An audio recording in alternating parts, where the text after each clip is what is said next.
Vamos falar com a Priscila Asbeck para a gente falar dos incêndios florestais que estão devastando a Califórnia e eles não param.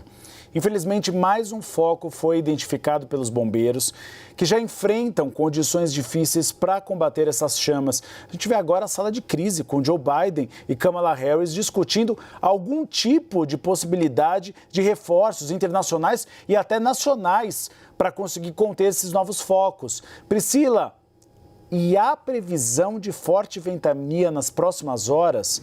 Quais são as últimas informações?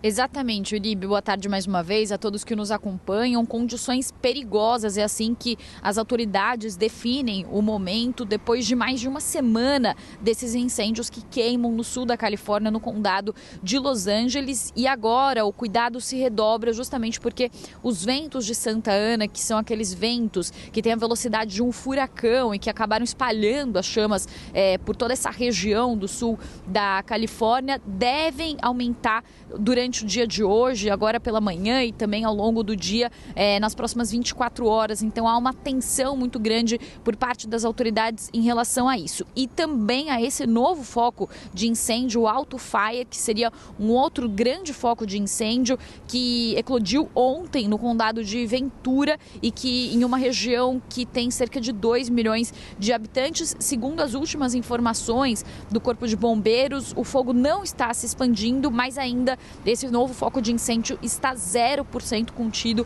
portanto, continua o esforço dos socorristas, dos corpos de bombeiros para tentar conter essas chamas. O número de mortes, lembrando, chegou a 24. As autoridades falam que esse número pode aumentar, infelizmente, porque tem algumas regiões que ainda não puderam ser acessadas pelos socorristas e conforme a tragédia vai se amplificando, as autoridades falam que os incêndios devem ser os segundos, o de Eaton e o Palisades devem ser os segundos e os quartos mais destrutivos da história da Califórnia. Esses incêndios todos que já atingem uma área de 156 quilômetros quadrados, que é uma área superior à cidade de Paris. Também há avanços em relação às investigações sobre a origem desse incêndio. Então, uma reportagem que foi feita por alguns jornais locais e que a Associated Press teve acesso mostram que um grupo de 6 pessoas que estavam fazendo uma trilha no Canyon Eaton relataram que elas estavam fazendo ali uma meditação quando elas viram as chamas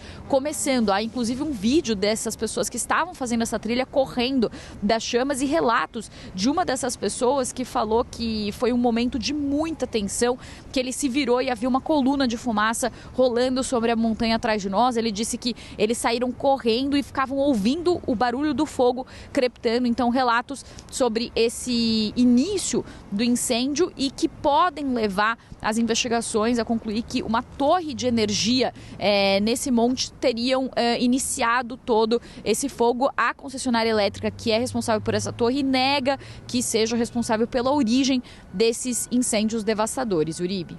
Que situação, né, Priscila? E realmente tem que haver uma investigação séria para sair, porque acabou saindo do controle. É um incêndio que já matou pessoas, a gente não sabe ainda o alcance dele, porque o Corpo de Bombeiros não conseguiu entrar em várias casas que foram queimadas e mais, problemas de médio e longo prazo respiratórios, porque as colunas de fumaça são enormes.